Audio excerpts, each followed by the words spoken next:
तो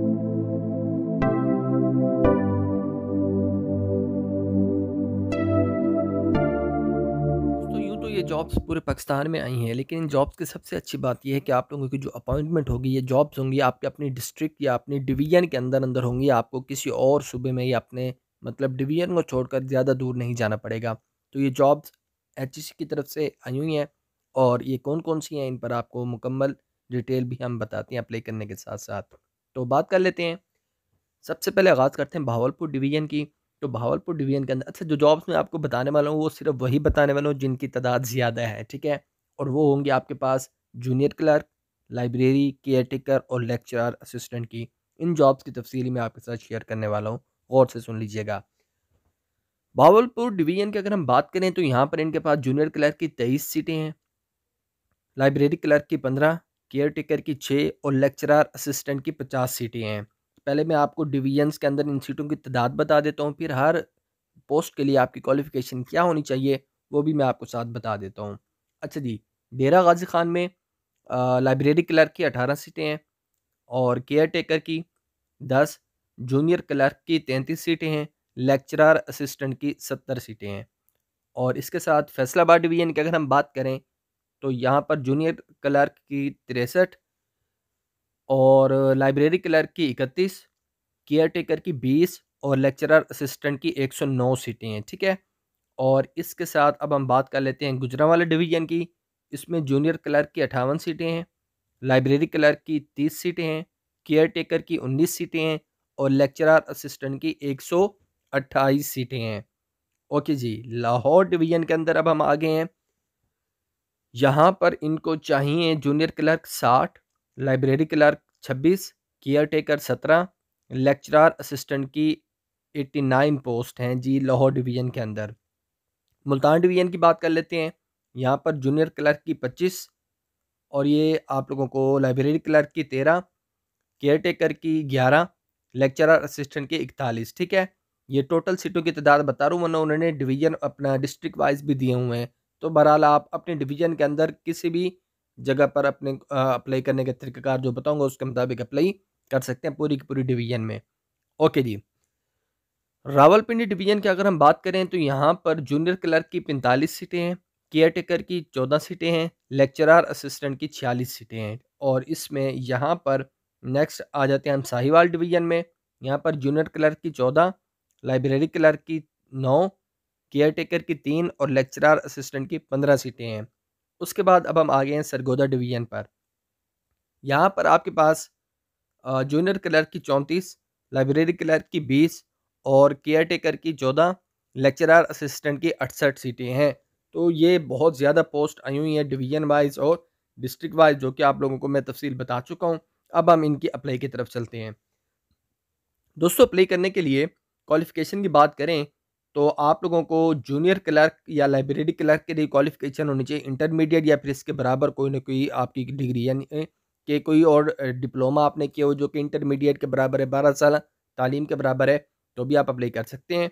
और याद रखिएगा, इसमें आपके पास टाइपिंग स्पीड भी मांगी गई है, 25 वर्ड जो है 1 मिनट में आप टाइप करें, ये बहुत ही नॉर्मल स्पीड है, तो बस स्पीड होनी चाहिए। बाकी आपको जो है ना उर्दू टाइपिंग वालों को ज़्यादा प्रेफ़रेंस दी जाएगी।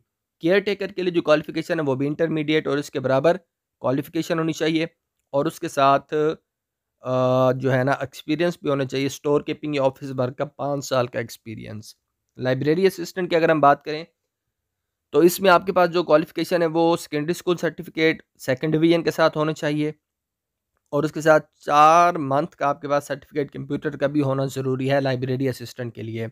क्वालिफ़िके सेकेंडरी स्कूल का मतलब मैट्रिक होनी चाहिए, मैट्रिक वाले इस पर अप्लाई कर सकते हैं। और लेक्चरर असिस्टेंट की अगर हम बात करें तो इसमें आपके पास जो क्वालिफ़िकेशन है वो उन्होंने माँगी हुई है higher secondary school certificate pre medical second division from recognised board. अपनी बायो के साथ आपकी जो है ना एफएससी होनी चाहिए, तो आप यहाँ पर अप्लाई कर सकते हैं।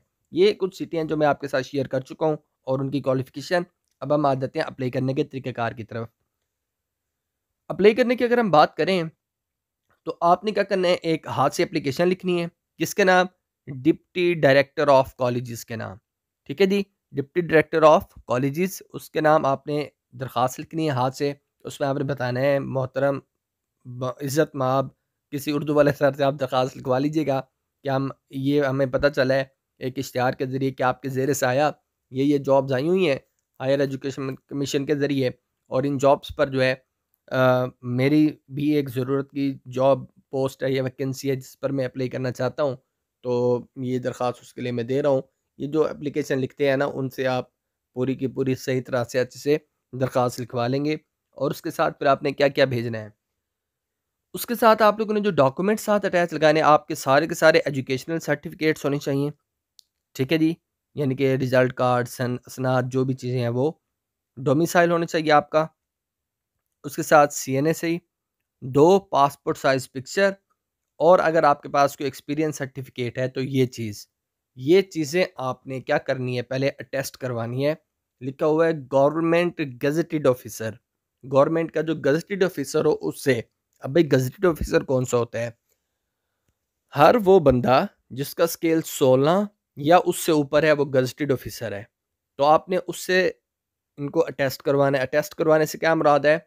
आपने अपनी इन फ़ोटोकॉपीज़ के ऊपर एजुकेशनल सर्टिफ़िकेट्स, डोमिसाइल, सीएनएससी और तस्वीरों को बैक साइड से आपने क्या करना है, उनसे साइन करवाने हैं, और साइन करवाने के बाद आपने उनकी स्टैम्प भी लगवानी है।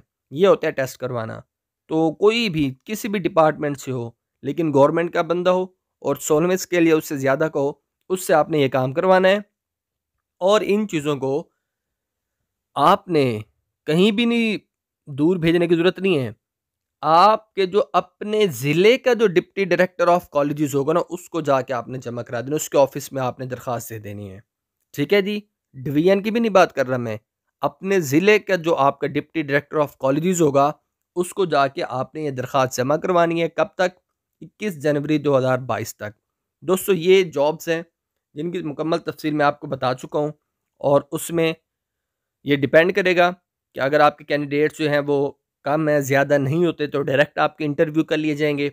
अगर कैंडिडेट्स ज़्यादा हो जाती हैं एक पोस्ट के लिए, तो फिर उसका पहले क्या होगा, आप लोगों के लिए रिटन टेस्ट होगा, और उसके बाद आप लोगों की जो है ना इंटरव्यू होगा। ये तरीक़ाकार होगा आप लोगों की सिलेक्शन का।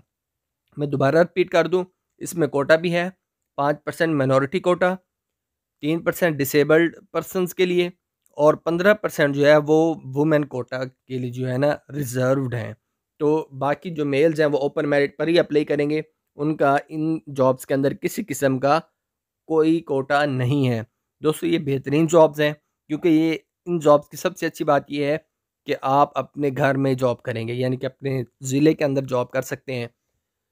और घर में आजकल जॉब मिलना, बल्कि जॉब मिल जाना वैसे नसीब की बात है, और घर में मिल जाना तो सोने पे सुहागा होता है। तो ये आज की इस वीडियो में मैंने आपको मुकम्मल अपडेट देनी थी।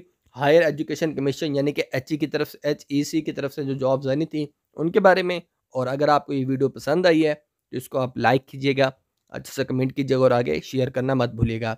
जाते-जाते चैनल को सब्सक्राइब भी करते जाइएगा अगर आप पहली मर्तबा हमारे चैनल को विज़िट कर रहे हैं। अल्लाह ताला आप सबको कामयाबी अता फ़रमाए। शुक्रिया। अल्लाह हाफ़िज़।